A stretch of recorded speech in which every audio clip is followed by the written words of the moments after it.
এই যে নির্বাচিত হওয়ার পরে জানতে চাইতে পারেন এই বক্তব্যের ফাঁকটা কোথায়, এটা প্রিএমটিভ জবাবদিহিতা এড়ায় যাওয়ার একটা ধূর্ত কৌশল।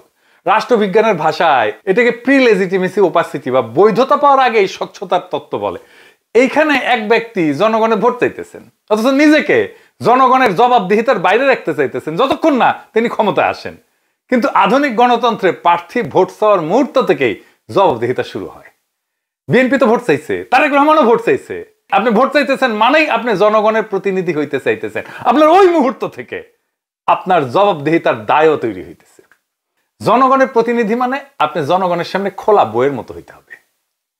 বাংলাদেশেও সব দেশেই নির্বাচনের আগে প্রার্থীদের সম্পদ, আয়, দেনা পাওনা জানানো বাধ্যতামূলক।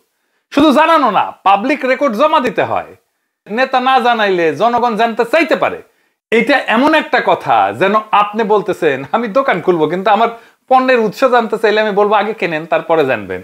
তো নির্বাচন যদি ধরেন ফেব্রুয়ারিতে হয় বা ডিসেম্বরেই হয়, তো তার 1 মাস আগে তো উনি সাবমিট করবেন নমিনেশন, ওটার সাথেই উনার আয়ের উৎস জানাইতে হবে ওই দিনই। তার মানে ভোটের আগেই জানাইতে হবে, ভোটের পরে না।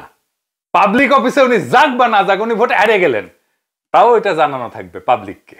আপনারা ভোট দিয়েন না, এটাই গণতন্ত্র নাকি চাঁদাবাজির ভাষা? এই কথাটার মধ্যে স্পষ্ট এক ধরনের জনগণকে তুচ্ছ করার ধারণা লুকায় আছে। জনগণ যদি প্রশ্ন তোলে তবে তাদের উপেক্ষা করা যাবে, কারণ ভোট না দিলেই হইল। যে ভোট দেবে না সেও জানতে চাইতে পারে, আলবত পারে, কারণ যে ভোট দেয় না তার উপরেও তার নেতৃত্ব চাপায় দেওয়া হয় ডেমোক্রেসিতে যে যেতে। গণতন্ত্র মানে ভোট এক্সচেঞ্জ না, গণতন্ত্র মানে জবাবদিহিতার একটা চুক্তি। যে ভোট দিচ্ছে না বা দেবে না তার সাথেও চুক্তি। ভাম রাষ্ট্র ব্যাপারটাই বুঝে নাই, ভোট তো বুঝেই নাই।